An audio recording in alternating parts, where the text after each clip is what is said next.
कन्नौज से बड़ी खबर। रातों रात अरबपति बना भट्टा मजदूर। 24 घंटे में ही अरबपति बने मजदूर के खाते में से गायब हो गई रकम। बैंक की तकनीकी खामी की वजह से खाते में अरबों रुपए आए थे। अकाउंट का बैलेंस चेक करने के लिए गांव की मिनी ब्रांच गया था ये मजदूर। बैलेंस निकला 31 अरब से ज्यादा, तो बैंक संचालक भी भौचक्का रह गया। 24 घंटे बाद जब किसान रुपए निकालने पहुंचा तो गायब हो गई थी रकम। रुपए वापस जाने से मजदूर काफी हताश और निराश भी दिखा। हालांकि छिबरामऊ कोतवाली क्षेत्र के कमालपुर गांव का ये शख्स है बिहारी लाल, जो मजदूर है पेशे से। इसके खाते में अरबों रुपए आ गए थे, लेकिन वो गलती से रुपए आए थे। 24 घंटे बाद बैंक ने वो पैसे वापस भी कर लिए। तो जब बैलेंस चेक कराने पहुंचा था ये मजदूर, तो इसे पता चला कि अरबों रुपए इसके खाते में आए हैं।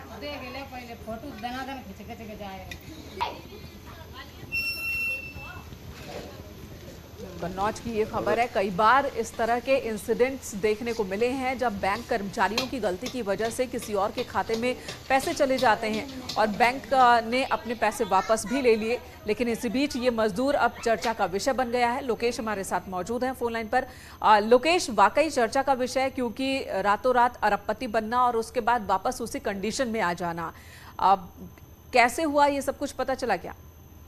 जी देखिए, जो जानकारी मिली है उसके अनुसार ये है कि ये मजदूर जो था इसने अपना अकाउंट चेक कराया, जो वहाँ गांव में एक सीएससी होती है उस पे, तो उसको उसके द्वारा बताया गया कि आपके खाते में तो बहुत पैसा है। जिसके बाद में यह मजदूर अगले दिन बैंक जाता है। बैंक में भीड़ होने के कारण ही वापस चला जाता है और वहीं कुछ मीडिया कर्मी होते हैं, उनको इस चीज की पता चलता है, तो वो उस पर खबर करने के लिए जाते हैं। लेकिन वो मजदूर वापस चला जाता है और अगले दिन जब वह बैंक में पहुंचता है फिर, तो वहाँ पता चलता है कि इस तरीके उसके खाते में पैसा नहीं है। फिर इस बात पर जब आज बैंक मैनेजर से बैंक के जो कर्मी है उनसे जानकारी ली गई, तो उनके द्वारा बताया गया कि इसके खाते में किसी भी तरीके का ये जो अमाउंट है, ये पैसा नहीं आया है। इसके खाते में केवल पीएम किसान सम्मान निधि जो 2000 रुपए आती है वो आया हुआ है। इसके अलावा गैस की जो सब्सिडी आती है वो आया हुआ है। जी, जाहिर सी बात है लोकेश, उसके बाद चर्चा जरूर हो रही होगी। इस मजदूर का कुछ कहना भी है। इसने जब खाते चेक कराया था खाता, तो 31 अरब रुपए ज्यादा थे इसके खाते में और अब फिर वो पैसे चले भी गए। तो ये गलती कहाँ पर हुई थी? बैंक कर्मचारियों के स्तर पर कहाँ पर गलती हुई थी? देखिए, अगर बैंक कर्मचारी की मानेंगे तो बैंक कर्मियों के अनुसार इस खाते में इस तरीके का कोई अमाउंट ही नहीं आया है। और इसने जो अपना बैंक बैलेंस चेक कराया था, वो गांव के ही एक जो सीएससी होती है, उस सीएससी पे इसने अकाउंट को पे चेक कराया, तो वहाँ इसको ये प्रिंट आउट किया कि तुम्हारे खाते में इतने पैसे आए हुए हैं। जिसके बाद में इसको लगा कि बहुत पैसे हैं और अपने लिए सपने बुनने लगा, और लेकिन वो पैसे खाते में आए हुए नहीं थे। जब बैंक आप क्या कह रहे हैं कि बैंक कर्मचारियों का कहना है कि इस अकाउंट में इतने पैसे आए ही नहीं, जो मिनी बैंक में मिनी ब्रांच में उसने चेक कराया था वहां पर गलत रसीद उसे दी गई थी, आप ये कह रहे हैं? जी, जो ये कंबाइंड सेंटर सरकार के द्वारा खोले गए हैं, जहाँ एक प्राइवेट कर्मी होते हैं और वो लोग ये सीएससी को ले लेते हैं और वो कई सारी सेवाएं अपने सेंटर से देते हैं। तो किसान बैंक न जाके उसने सीएससी पे जाके ये सूचना जानकारी ली थी कि मेरे अकाउंट में कितना पैसा है। जिसके बाद उसको पता चला। ये भी मुमकिन है कि पैसे ट्रांसफर हुए थे, लेकिन बैंक कर्मचारी इस बात को छिपाना चाह रहे हो? क्योंकि जाहिर सी बात है ये लापरवाही होती है बैंक कर्मचारियों की, और कई बार हमने देखा है कि गलती से किसी के खाते में ज्यादा पैसे पहुंच गए और दूसरी तरफ उन लोगों की ओर से पैसे निकालकर उसका इस्तेमाल भी कर लिया गया, और उसके बाद बैंक कर्मचारियों को गलती का एहसास होता है, फिर रिकवरी बहुत मुश्किल हो जाती है। तो क्या बैंक की ओर से इस बात को छिपाने की भी कोशिश हो रही है? हो सकता है ऐसा?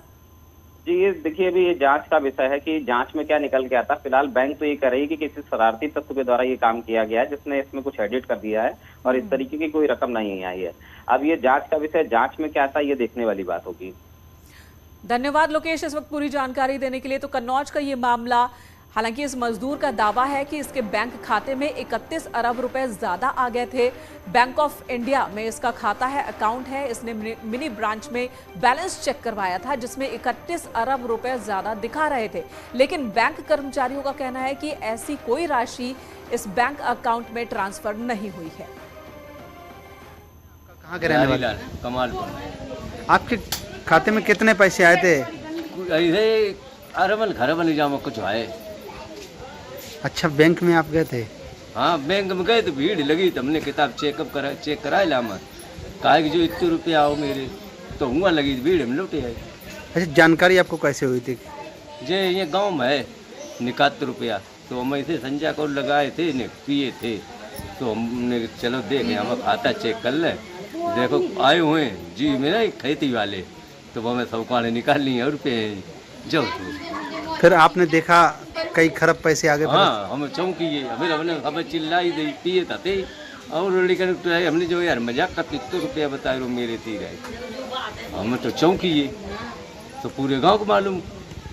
फिर आप कहूँ पूछ लो। फिर उसके बाद आप बैंक में गए थे क्या? हाँ, बैंक गए सुबह तो भीड़ लगी थी, खाता चेक हो रही, किताबें इतनी धरी थी, तो वहाँ लगे तो बहुत देर नंबर फिर लौटे, हमने कल ले जाए आज कई सवेरे जैसे आज।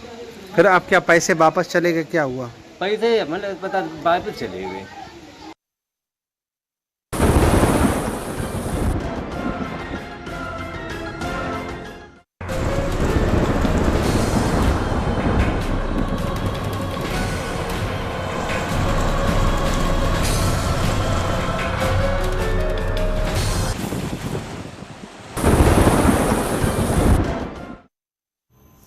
हर तरफ जल त्रासदी वाली स्थिति बनी हुई है। भारी बारिश की वजह से पहाड़ से लेकर मैदान तक हाहाकार मचा है। जनजीवन अस्त व्यस्त है, नदियां उफान पर हैं, तटीय इलाकों में बाढ़ के हालात बन गए हैं, फसलें चौपट हो गई हैं। भारी बारिश और बाढ़ के आगे हर कोई बेबस है और लाचार नजर आ रहा है। जौनपुर में अचानक शुरू हुई झमाझम बारिश ने लोगों को उमस भरी गर्मी से तो राहत दी है, लेकिन यहां पर जल निकासी की व्यवस्था ना होने की वजह से सड़कें तालाब में तब्दील हो गई हैं। जल भराव की वजह से लोगों को परेशानी का सामना करना पड़ रहा है। महाराजगंज की भी स्थिति कुछ ऐसी ही है। यहां पर नाले का तटबंध टूटने की वजह से इसे पानी कई गांवों में पानी भर गया है। सैकड़ों एकड़ फसल जलमग्न हो गई है। सीतापुर में घाघरा और शारदा नदी का जलस्तर बढ़ गया है। नदियों में आए सैलाब की वजह से किनारे से लगते गांवों में बाढ़ जैसे हालात बन गए हैं। ये तस्वीरें आपके सामने हैं जो जल त्रासदी की गवाही दे रही हैं।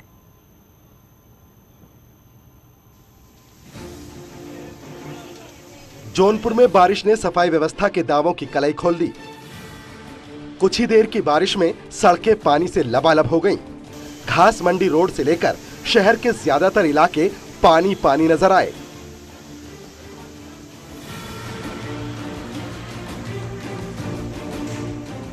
लोग सड़क पर हुए जल जमाव से होकर गुजरने को मजबूर दिखे। पैदल ही नहीं, गाड़ी वालों को भी मुश्किल हालात का सामना करना पड़ा। बारिश के हालात से निपटने के शाहगंज नगर पालिका के दावे हवाई साबित हुए। जल भराव की वजह से लोग दिन भर दिक्कतों से दो चार होते रहे।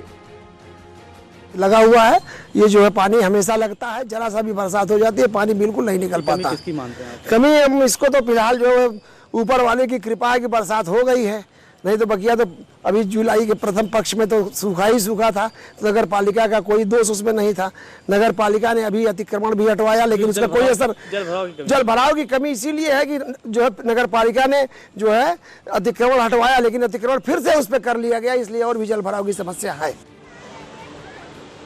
महाराजगंज में महानाले का पूर्वी तटबंध एक बार फिर टूट गया। नौतनवा तहसील से बहने वाले महानाले का तटबंध टूटने से नाले का पानी कई गांव में घुस गया।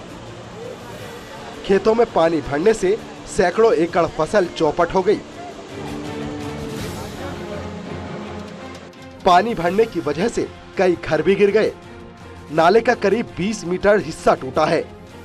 सिंचाई विभाग और राजस्व विभाग के अफसरों ने मौके पर पहुंचकर हालात का जायजा लिया। महानाले के तटबंध की मरम्मत पर सिंचाई विभाग हर साल लाखों रुपए खर्च करता है, मगर हालात जस के तस हैं। साल दर साल समस्या विकराल होती जा रही है। उधर अधिकारी भारी बारिश होने की दलील देकर अपनी जिम्मेदारी से पल्ला झाड़ते दिखे। बताया कि नेपाल में लगातार पिछले कुछ दिनों से बारिश चल रही है और नेपाल की बारिश का पानी महाव नाले से होते हुए हमारे भारत की टेरिटरी में एंटर करता है। महाव नाले में देवहट्टी गांव के पास ओवरफ्लो होते हुए पानी जो है बगल के गांव में एंटर कर रहा है और आगे करीब 4 गांव और भी हैं जो इसके रास्ते में बघेल नाले से पहले आएंगे। तो वर्तमान में वहां पे सिंचाई विभाग और प्रशासन की टीम पहुंच गई है और जहां से ओवरफ्लो हुआ है पानी वहां पे प्लगिंग का कार्य कराया जा रहा है। लगातार हो रही बारिश की वजह से सीतापुर में घाघरा और शारदा नदी उफान पर हैं। जलस्तर बढ़ने की वजह से बैराज से दोनों नदियों में पानी छोड़ा गया है। शारदा नदी में 57,000 क्यूसेक से ज्यादा पानी छोड़ा गया है, जबकि घाघरा नदी में करीब 1.5 लाख क्यूसेक से ज्यादा पानी छोड़ा गया। नदियों का जलस्तर बढ़ने की वजह से तटीय इलाके के गांवों में बाढ़ जैसे हालात बन गए हैं। फसलें चौपट हो गई हैं, गांवों में पानी भरा है, लेकिन इन मुश्किल हालात में भी ग्रामीणों की सुध लेने वाला कोई नहीं है। कितने लोग रह रहे हैं? अब पूरा एड्रेस तो नहीं है कि कितना अनुमानतः कितने लोग गांव में रह रहे हैं? अनुमान गांव में यहाँ हुई है 100 आदमी जरूर होगी। ये लोग कैसे परमेश्वर यहाँ करो। अब बाढ़ के समय कहाँ कैसे रहेंगे, कहाँ जाएंगे? अब ये ऐसे अपन गुजर बसर करत हैं, कहाँ कोई कहूँ व्यवस्था तो नहीं है इनकी, विचार इनके क्या करें अपना, आपका कोई नाम? सुनतो तो नहीं है, क्या करें। कुशीनगर और उसके आसपास के इलाकों में भी लगातार बारिश का दौर जारी है। बारिश की वजह से नारायणी नदी उफान पर है। निचले इलाके बाढ़ के पानी से घिर गए हैं। नारायणी नदी किनारे के बसंतपुर, मरिचवा समेत दर्जनों गांव पानी में डूबे हैं। घरों में पानी घुस जाने की वजह से खाने पीने की भी तकलीफें बढ़ गई हैं। कुदरत के कहर का सामना कर रहे इन लोगों को अब सरकार से मदद की आस है। Bureau report, news 18। और आसमान से बरस रही बारिश ने पहाड़ों से ज्यादा मैदान पर हाहाकार मचा रखा है। उत्तराखंड के पहाड़ी इलाकों में कई दिन से भारी बारिश का सिलसिला जारी है। कई इलाकों से डरावनी तस्वीरें सामने आ रही हैं। पहाड़ पर त्राहिमाम जैसे हालात बन गए हैं। लैंडस्लाइड की वजह से हाईवे, स्टेट हाईवे और लिंक मार्ग बंद पड़े हैं। बारिश के पानी से कई जगहों पर घर दरक रहे हैं। 4 तस्वीरें इस वक्त आपके सामने हैं जो बारिश और उसके बाद की स्थिति को बयां कर रही हैं। इन हालात में अभी उत्तराखंड के लोगों को राहत फिलहाल मिलती नजर नहीं आ रही है। मौसम विभाग ने बारिश का अलर्ट अब भी जारी कर रखा है। सबसे ज्यादा तबाही चमोली में मची। उत्तरकाशी में लैंडस्लाइड की वजह से कई सड़कें बंद है। यमुनोत्री की यात्रा पर भी ब्रेक लग गया है।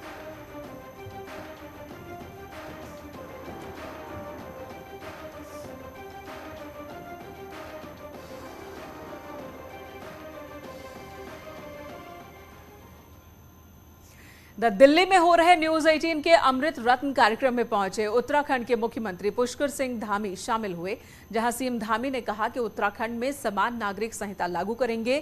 साथ ही उन्होंने ये भी कहा कि मोदी के नेतृत्व में, प्रधानमंत्री के नेतृत्व में देवभूमि का नव निर्माण हो रहा है।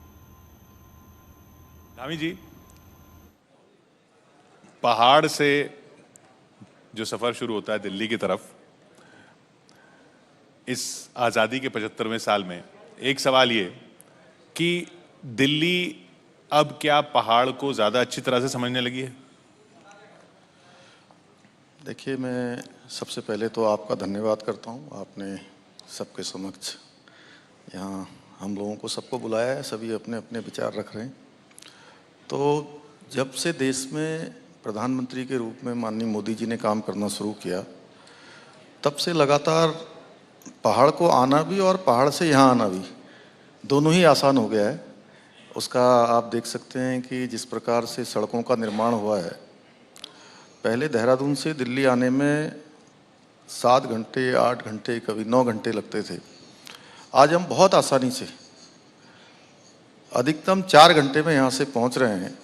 और आने वाले समय में जो एलिवेटेड रोड बन रही है, मुझे आपके चैनल के माध्यम से आप सबके बीच में कहने में खुशी भी हो रही है कि दिल्ली से देहरादून की जो फ्लाइट है आने वाले समय में वो बंद न हो जाए कहीं, क्योंकि जो दिल्ली से देहरादून का सफ़र है वो मात्र 2 घंटे में पूरा होगा। नई एलिवेटेड रोड बन रही है। 4 धाम में हमारे यहाँ पर जाने के लिए, बद्रीनाथ जी जाने के लिए आज ऋषिकेश से 6 घंटे में पहुंच रहे हैं। पूरे पहाड़ के अंदर जो है एक से एक नए काम शुरू हो रहे हैं। ऋषिकेश में हमारा एम्स संचालित हो रहा है, इसमें हज़ारों लोगों को ओपीडी मिल रही है। एक नया एम्स का सैटेलाइट सेंटर हमारा उधम सिंह नगर में जल्दी उसका निर्माण कार्य शुरू होने वाला है। ऐसे अनेक योजनाओं पर काम हो रहा है और केंद्र से लगातार माननीय प्रधानमंत्री जी के मार्गदर्शन में, उनके निर्देशन में हमारी सरकार तेज़ी से सब में काम कर रही है। चुनाव से पहले चूँकि हमने ये उत्तराखंड की देवतुल्य जनता के सामने कि उत्तराखंड देवभूमि है। उत्तराखंड जहाँ गंगा का प्रदेश है, देवों का प्रदेश है, सैनिक बाहुल्य प्रदेश है। प्रत्येक परिवार से उत्तराखंड के अंदर कोई ना कोई सेना में काम करता है। देश के अंदर किसी के बेटी काम करती है, कहीं बेटा काम करता है, कहीं चाचा करते हैं, कोई किसी के नातेदार रिश्तेदार, कोई ऐसा परिवार नहीं है जहाँ से सेना के अंदर कोई ना कोई या देश की सीमाओं की रक्षा के लिए अपना योगदान न दे रहा हो। दो अंतर्राष्ट्रीय सीमाओं से हमारे राज्य की सीमाएं लगी हुई हैं। तो हमने ये उत्तराखंड की देवतुल्य जनता के सामने इस चुनाव से पहले ही, इस चुनाव के बाद नहीं, चुनाव से पहले हमने ये संकल्प रखा था कि हमारी नई सरकार का गठन होगा। नई सरकार के शपथ ग्रहण के बाद हम जो सबसे पहले कोई निर्णय लेंगे तो उत्तराखंड के अंदर हम यूनिफॉर्म सिविल कोड बनाने की प्रक्रिया को आगे बढ़ाएंगे। और हमने, चूँकि उत्तराखंड की देवतुल्य जनता ने हमें मैंडेट दिया, अपना समर्थन दिया, आशीर्वाद दिया, और हम उस दिशा में आगे बढ़ गए हैं। और जस्टिस रंजना प्रकाश देसाई जी के अध्यक्षता में 5 सदस्यीय कमेटी ने अपना काम करना शुरू कर दिया है। 2 बैठकें उसकी हो गई हैं।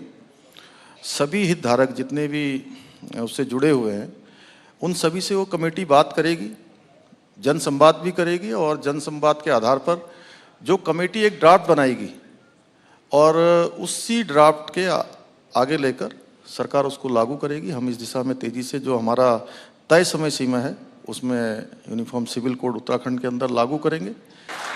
विपक्ष का जो आरोप रहता है कि आप तो सिर्फ ईडी और सीबीआई का जोर दिखा के ही सत्ता पाते हैं बार बार। नहीं, देखिए, जब अगर हम पाक साफ हैं तो हमको ईडी है, सीबीआई है, या जितनी भी एजेंसियां हैं उनसे कोई घबराने की जरूरत नहीं होनी चाहिए।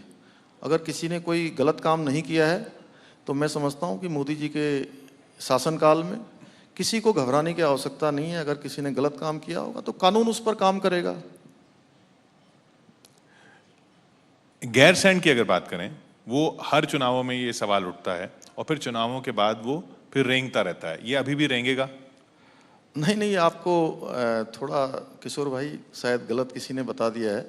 हमारी सरकार ने गैरसैंण को ग्रीष्मकालीन राजधानी घोषित की है और ग्रीष्मकालीन राजधानी के रूप में वहाँ पर लगातार काम हो रहा है।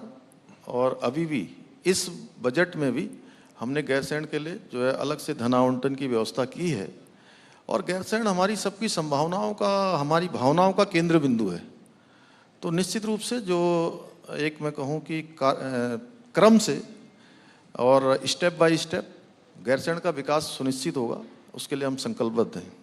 ये हमारे लिए गैरसैंण केवल राजनीति का एक माध्यम नहीं है, दूसरे लोगों ने उसको राजनीति का माध्यम बनाया है। हमारी सरकार ने बड़ी हिम्मत करते हुए उसको ग्रीष्मकालीन राजधानी घोषित की है।